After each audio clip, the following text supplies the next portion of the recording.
Fala galerinha do oitavo ano, aqui é o professor Billy de arte do Colégio Ateneu e vamos para a nossa quinta aula.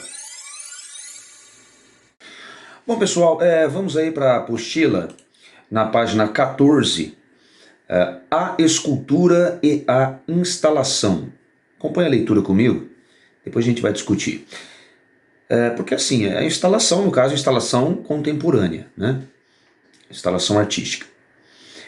A gente estava vendo sobre esculturas, né? Então, o que define uma escultura? Uma escova de dente pode ser uma escultura ou trata-se de um objeto do cotidiano? Bom, aí a gente entra na questão do que é arte, né? O que pode ser considerado arte? Né? Será que tem uma regra que o artista tem que seguir para que aquilo seja considerado uma obra de arte? Né? O pintor, escultor e poeta francês Marcel Duchamp, nascido em 1887, morto em 1968, que integrava o movimento dadaísta. Bom, o dadaísmo, ou simplesmente Dada, foi um movimento artístico aí que pertenceu aí à vanguarda, né, europeia aí do século XX. As novas ideias, né? Vanguarda são novas ideias, né? Cujo lema era: a destruição também é criação. Olha só, a destruição também é criação. Foi o lema aí do dadaísmo, que foi considerado um movimento que foi propulsor, vamos dizer assim, das ideias surrealistas, né? Ideias do pensamento, né? Dos sonhos, enfim. E tinha um caráter não lógico, isso é ilógico, que é antirracional, tá? Antirracionalista. E também tinha um cunho de protesto envolvido nisso tudo. Bom, isso foi o dadaísmo. Então o Marcel Duchamp fez parte, integrava esse movimento e apresentou uma novidade na Associação de Artistas Independentes de Nova York, isso em 1917. Bom, essa novidade dividiu a opinião dos críticos de arte da época e gera debate até hoje. Olha só, até hoje tem discussão sobre isso. Na ocasião, Duchamp apresentou uma obra intitulada A Fonte. Nela, o artista utilizou o conceito de ready-made, tá? Que pode ser qualquer coisa, né? Então, segundo esse conceito, o artista se apropria de objetos prontos, industriais, apresentando-os fora do seu contexto habitual e transformando-os, elevando-os, né, a uma categoria de obra de arte. Em A Fonte, por exemplo, né, que é essa obra aí, Duchamp utilizou um urinol, também conhecido como um mictório masculino, né? Coloca nos banheiros aí masculinos. Então, com essa ação, Duchamp tornou-se um pioneiro nesse tipo de manifestação artística.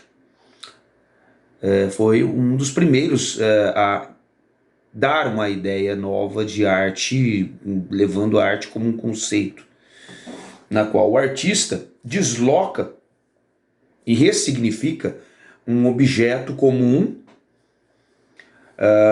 para galerias e museus de arte. Então, assim, além dos materiais tradicionalmente usados na escultura, como madeira, né, argila, gesso, enfim, outros materiais, surgem as mais variadas peças industrializadas que se transformam em esculturas de diversas dimensões. Agora você imagina a Pietà de Michelangelo, né, ou Davi, que é uma escultura extraordinária, ao lado de um mictório masculino, né, um urinol feito de forma industrial, sendo classificado como uma uma obra, uma escultura de mesmo nível artístico. Já imaginou? É de se pensar, né? Há várias controvérsias. Nesse caso, a gente vai falar um pouquinho sobre o Marcel Duchamp. Na verdade, o nome dele é Henry Robert Marcel Duchamp. Bom, ele foi um artista chamado de franco-americano, absolutamente inovador, né? Ele trabalhou com pintura, tá? Não foi só escultura, ele trabalhou com pintura, colagens também, curta-metragens, né? Filmes pequenos, arte corporal, podemos dizer assim, tá? Onde ele utilizava o próprio corpo para fazer arte, e objetos encontrados no cotidiano, como a gente acabou de falar, né? Conhecido como pioneiro e criador de subversões. Então, o Duchamp está associado aí a vários movimentos da arte moderna. Além do dadaísmo, ele inclui também o cubismo e o surrealismo. E além disso, ele é creditado, né? Colocam-se créditos a ele por abrir caminho para a arte pop e a arte conceitual. Né? E a arte conceitual, onde qualquer coisa pode ser arte. A arte não é mais algo físico, e sim uma ideia. Bom, a trajetória dele funciona da seguinte maneira. Ele fez a sua primeira pintura, chamado Church em Brave, aos 15 anos. E ele se matriculou na Academia Julian de École des Beaux Arts de Paris. Em uma série de entrevistas publicadas após a sua morte, ele é citado por dizer que não conseguia se lembrar de nenhum dos professores que possuía e que passava as manhãs jogando bilhar ao invés de ir no estúdio. Quer dizer, não levava a sério seus estudos de arte, né? E é lógico, ele acabou sendo reprovado, né, na escola. Bom, a vida dele enfim, a vida dele artística durou algumas décadas, né? Muitas vezes chocando críticos ao longo do caminho. Então ele passou a maior parte desses anos alternando aí a sua moradia entre Paris e Nova York. Ele formou amizades com artistas americanos, né, como o Man Ray, o historiador Jacques Martin Burzum, o escritor Henri Pierre Roth, o compositor Edgar Varese, os pintores Francisco Picabia e Jean Croce, entre outros, né, grandes nomes aí da arte.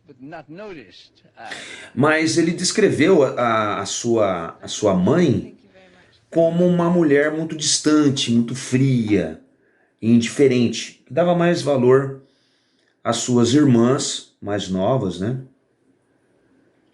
do que a ele. E tinha uma preferência, né, que teve um efeito aí profundo na sua autoestima, né, vamos dizer assim. Ele se incomodava bastante no seu interior por conta disso, embora ele tenha se apresentado como imparcial em entrevistas. Alguns biógrafos, né, que estudam a vida dele acreditam que a sua arte reflete seus grandes esforços para lidar com uma raiva interior, né, por conta desse abandono da sua mãe, que gerava aí um ciúme, né, muito grande, não assumido evidentemente por ele, né. Bom, ele foi casado 2 vezes e teve uma filha que ele só foi conhecer 2 anos antes de sua morte. Ele era muito boêmio, ele gostava muito da vida de solteiro, apesar de ter sido casado 2 vezes. E ele desenvolveu aí, por conta disso, um alter ego feminino, justamente por conta, talvez, né, desse seu relacionamento distante com a sua mãe e pelo fato dela dar mais valor às suas irmãs. Então ele desenvolveu esse alter ego feminino. Ele se transfigurou, ele se transformou num personagem que ele mesmo criou, feminino, denominado Rose Celavi, cujo nome traduzido significa Eros, assim é a vida, tá? E bateu algumas fotos aí, meio que criou um ready-made dele mesmo, né? Uma coisa engraçada e ao mesmo tempo interessante, artística. Então, mas ele não era gay, deixando bem claro aqui. Foi um personagem que ele criou, né? Então ele morreu na sua casa, uma morte desconhecida, na França. Ele morreu na França em 2 de outubro de 1968 e foi enterrado em Rouen. E sobre uma coisa interessante, o epitáfio dele, que é aquela lápide que fica no seu túmulo, ele pediu para escrever assim: além disso, vírgula, são sempre os outros que morrem.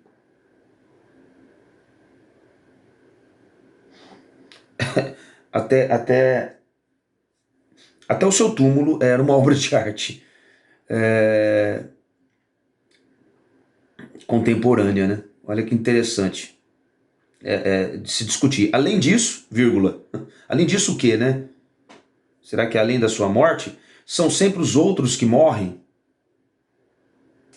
O que ele quis dizer com isso? Será que ele não estava com a estima baixa? São sempre os outros que morrem, não eu? Bom, enfim, tem várias interpretações que depois a gente discute em sala de aula. Bom, até hoje ele é lembrado como um dos grandes inovadores da arte moderna. Então, o Duchamp inventou assim novas maneiras de pensar sobre o que a arte poderia ser e transformou radicalmente as ideias sobre a cultura. Bom, agora olhando um pouquinho mais sobre as imagens das artes e estudando um pouco o seu conteúdo, a gente pode ver que no início do século XX, durante o contexto da Primeira Guerra Mundial e das transformações políticas da época, não só políticas, mas sociais, econômicas, principalmente da Europa, a gente teve aí o surgimento das vanguardas artísticas também, né? Os novos olhares artísticos. Então, uma dessas vanguardas foi o dadaísmo, como eu já expliquei, que foi liderada, sim, por Duchamp. Esse movimento tinha muito assim, de protesto, né, como eu falei, contra principalmente os estragos trazidos pela guerra, tá? Denunciando assim de forma, podemos dizer até irônica, né, o horror que estava acontecendo na época. Bom, a ideia era a negação total da cultura, né? Então o dadaísmo ele defendia o absurdo, a total incoerência, a desordem, o caos artístico. Então a sua principal representação ficou marcada pelos ready-made. Os ready-mades que são objetos. Quando a gente fala de ready-made, são objetos já fabricados industrialmente, que estão presentes no cotidiano, não tem um valor estético, vamos dizer assim, mas são expostos em grandes galerias, em grandes museus e elevados ao status de obras-primas, de obras de arte fantásticas em espaços especializados de arte, né? Por exemplo, essa obra aí chamada de Roda de Bicicleta, de 1913, quando ele fez, que foi o primeiro dos ready-mades de Duchamp, né? Que a gente pode observar aí que nessa obra o garfo e a roda de uma bicicleta são montados em um banquinho de madeira, né? Mas a mais famosa realmente é a fonte. É a fonte. Que a gente pode dizer que considerada uma anti-arte, né? Ela rompe com o mérito dado ao artista no que se refere ao processo de produção da arte em si, né?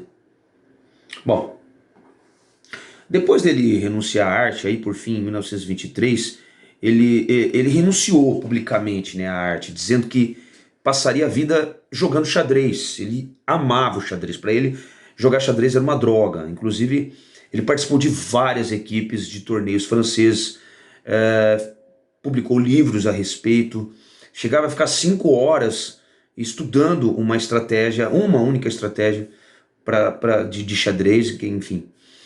Bom, mais ou menos, jogou xadrez até o fim da sua vida. Mais ou menos secretamente, né, no entanto, ele continuou trabalhando, né, em 1923 a 1946, quer dizer, ele não declarava que tinha abandonado a arte, mas estava sim trabalhando em off com o seu alter ego feminino, né?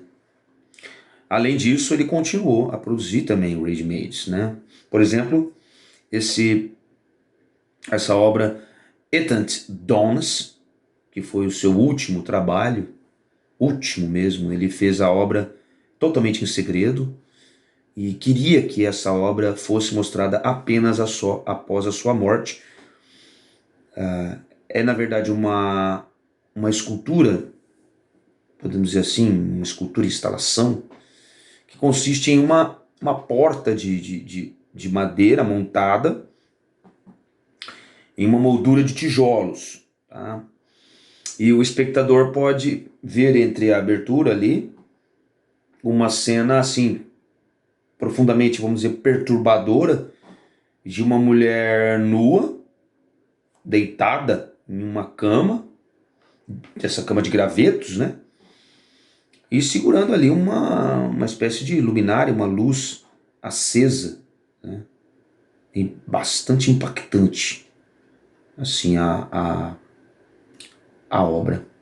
Tá bom? Bom, gente, por hoje é só e até a nossa próxima aula. Valeu, tchau, tchau.